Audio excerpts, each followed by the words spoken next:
It's shallower than I thought. What a letdown. Mother-in-law sneered as she pushed me into the pond.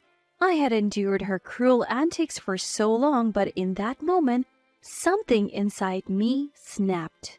My name is Jasmine. I'm 30 years old. I've been a stay-at-home wife for 7 years. I live with my husband Gordy, who's 8 years older than me, our 6-year-old daughter, and Gordy's mother. Gordy was my boss and I was his subordinate. Growing up, my parents divorced and I lived with my mom. I guess I always yearned for a father figure. Gordy, being 8 years older and competent at his job, seemed very appealing, but I never had a chance to get close to him. He was just someone I admired. However, we got closer during a team-building event. We bonded over our shared love for movies and hit it off. We started dating. I fell head over heels for the mature and kind Gordy. Then, about 6 months into our relationship, I found out I was pregnant. We hadn't discussed marriage yet, so I was more shocked than happy. I was anxious about how Gordy would react, but I couldn't keep it a secret forever. I mastered the courage and told Gordy. To my surprise, he was thrilled and suggested we get married. I was overjoyed by Gordy's feelings.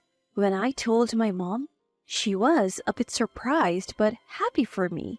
After her divorce, my mom raised me as a single mother. The reason for their divorce was my father's affair. I was only 2 at the time, so I barely remember my father. My mom worked tirelessly from dawn till dusk to raise me. Being an only child, dinners alone were lonely. But I didn't want to burden my mom. Even though she was busy, she showered me with love, and we have a great relationship. I always thought, when I get married, I don't want my child to feel lonely. I want to build a warm home. So I was determined to have a loving marriage and family. Things moved quickly, and we introduced each other to our families. Gordy had lost his father at a young age and lived with his mother. The first time I met Gordy's mother, she was kind, but I sensed something off in her occasional and cold expression. But she was the woman who gave birth to Gordy. I brushed off my unease, thinking she was just nervous. We had a simple wedding with just our families. I was getting the hang of my job and wanted to work until my due date, but Gordy insisted I become a housewife, so I quit. My mom suggested I take maternity leave instead of quitting, but Gordy disagreed. He said his mother was a dedicated housewife and he wanted the same for me, so I became a housewife. After marriage at Gordy's insistence, we moved in with mother-in-law. That's when my nightmare began. I initially found comfort in having mother-in-law, an experienced mother around, but I was naive. Mother-in-law seemed resentful as if I had stolen her precious son. Her attitude changed completely after our marriage, and she started to torment me. Yes, my initial instincts about her were right. As for Gordy, after our marriage, he became controlling and emotionally abusive. Apparently, his late father was a dominant figure, and neither Gordy nor mother-in-law could defy him. Mother-in-law was not allowed to work or even go out without permission. If Gordy showed any defiance, he was beaten and berated. Their father's authority was absolute. They endured this together. When Gordy's father passed away from an illness at 22, they celebrated. After that, they lived happily as a duo. I believe the kind Gordy I knew before our marriage was genuine, but after seeing his mother's disdain for me, his love waned. To Gordy, his mother was more important than his wife.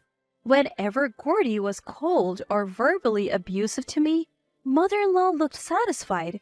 Gordy would appease her, saying, "Mother, I'm married, so you could have an easier life. Jasmine will do everything for you."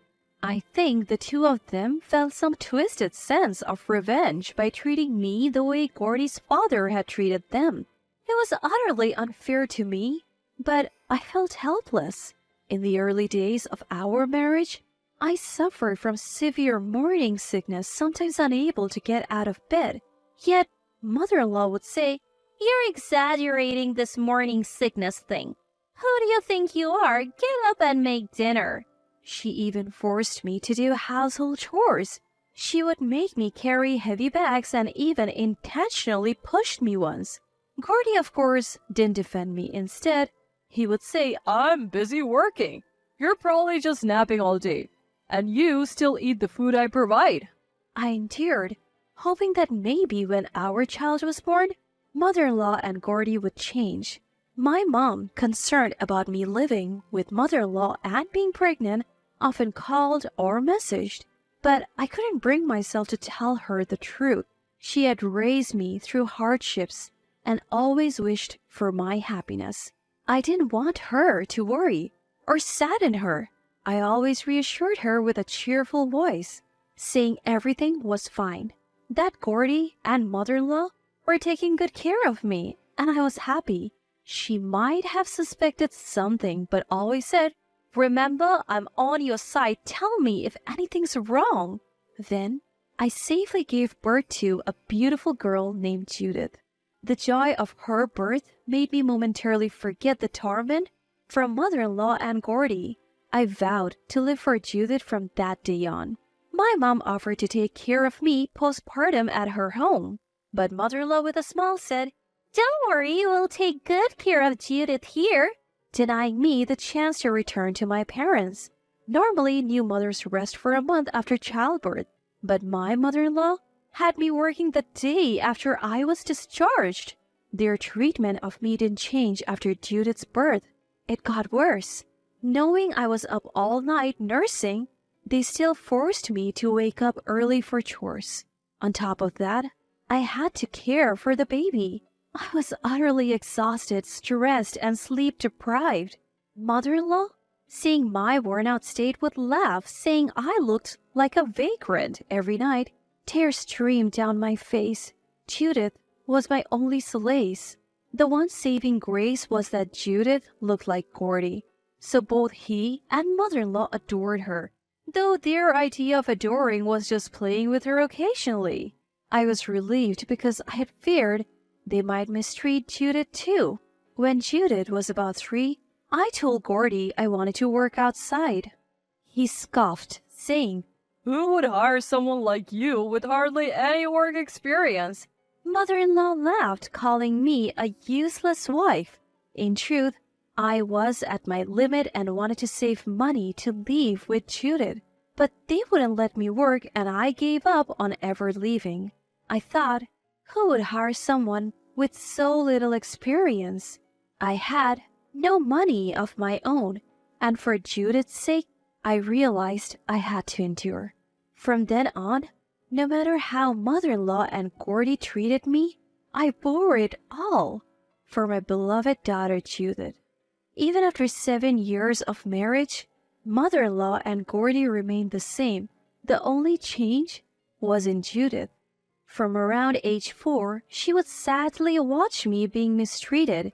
When we were alone, she would hug me and say, "Mommy, just bear it a little longer. When I grow up, I'll protect you." Ever since she was little, Judith could sense the unfair treatment I endured, and it deeply hurt her young heart. Her presence alone became my beacon of hope. With mother-in-law and Gordy keeping a close watch, I couldn't freely go out. Even on the rare occasions I went shopping, mother-in-law would accompany me. However, once Judith started attending elementary school, I got the chance to step outside with just her during drop-offs and pickups. Previously, I couldn't even meet my own mother, but sometimes she would wait near the school to see us, so our meetings became more frequent. Whenever we met, my mom would ask, "Are you okay?" I couldn't tell her the truth about my situation, so I always reply, "I have Judith, I'm happy." I had also told Judith to keep our real situation a secret from my mom. Then one day, Judith expressed a desire to visit a community park a bit far from our home. She had heard from friends about a pond there with a family of turtles and was eager to see them. Gordy, being the doting father, "If Judith wants to go, I'll take her anywhere." So it was decided that we would visit the park on his next day off. Of course, mother-in-law would come along. The day of our trip to the community park arrived. I woke up at 5 a.m. to prepare sandwiches for the entire family. Making sandwiches took time since Gordy and mother-in-law had big appetites. While I was busy with preparations, the two of them were leisurely playing on their phones. Upon reaching the community park, it was evident that it was a popular spot bustling with families. We quickly headed to the pond to see the turtles. And sure enough, there was a cute family of turtles. Judith was ecstatic, exclaiming, "So cute!" I smiled, watching her joy. Suddenly, someone forcefully pushed me from behind and I fell into the pond. I had a traumatic experience of nearly drowning in the ocean as a child, so I was terrified of water and couldn't swim. Mother-in-law knew this because I had shared the story before. Thrown into the pond? Panic overtook me as I flailed around. Judith cried out, "Mommy!" Mother-in-law remarked, "Falling into a pond? What a foolish daughter-in-law," and laughed without trying to help. Gordy, laughing, took photos of me in the pond. Seeing their reactions, something inside me snapped. Fortunately, the pond wasn't too deep, and I managed to stand. Mother-in-law, seeing I was okay, said with a hint of disappointment, "It's surprisingly shallow, what a pity." At that moment, I was certain mother-in-law had pushed me. That night, anger kept me awake. I wanted revenge, but considering Judith's future, I thought it might be better to endure and stay with a financially stable Gordy. I spent the entire night thinking. The next morning, an hour away to school, Judith turned to me with determination and said, "Mommy, it's okay. Divorce Daddy, Grandma, and Daddy are terrible. I'm on your side." I was touched but hesitant, wondering, is divorce really the right choice? The following day, as we approached the school, I saw my mom. Judith ran to her with joy. I hurried over, curious about their conversation. My mom hugged me, saying, "Why didn't you tell me the truth? You have endured so much." Judith whispered, "Mommy, it's okay, right? I told Granny everything." Mom encouraged me, saying, "Get a divorce. It's okay. You're still young and you can try again." She then went on to say, "You should hire a lawyer. I'll pay for the lawyer's fees. I'm sorry I didn't notice." From that day, with Judith's help, I began gathering evidence. Gordy's verbal abuse, mother-in-law's derogatory comments, everything was recorded. Unaware of this, mother-in-law and Gordy continued their behavior. Gordy's constant belittling and my mother-in-law's endless insults were all caught on my voice recorder. Unaware of this, both Gordy and mother-in-law continued their hurtful ways. Sometimes, I would intentionally tell Gordy, "I want to work outside," to which he would reply, "Who would hire someone like you, idiot?" I would also act sad in front of mother-in-law just to hear her say, "You look so down, pathetic." With these tactics, I gathered plenty of evidence. Then one day, mother-in-law, who never cared about her salt intake despite her age, suffered a stroke due to high blood pressure and became paralyzed. She was discharged from the hospital, but both Gordy and mother-in-law expected me to take care of her. "Jasmine, you'll take care of me, right? I am so pitiful." And, "Hey, Jasmine, take care of mother. If you're rough with her, you'll regret it." I firmly replied, "I won't look after mother-in-law. She's your mother, Gordy. You take care of her." I had never talked back before, so they were momentarily stunned. But Gordy quickly yelled, "You better take care of her." The next day, Gordy left for work. I had no intention of caring for mother-in-law. I planned to ignore her completely.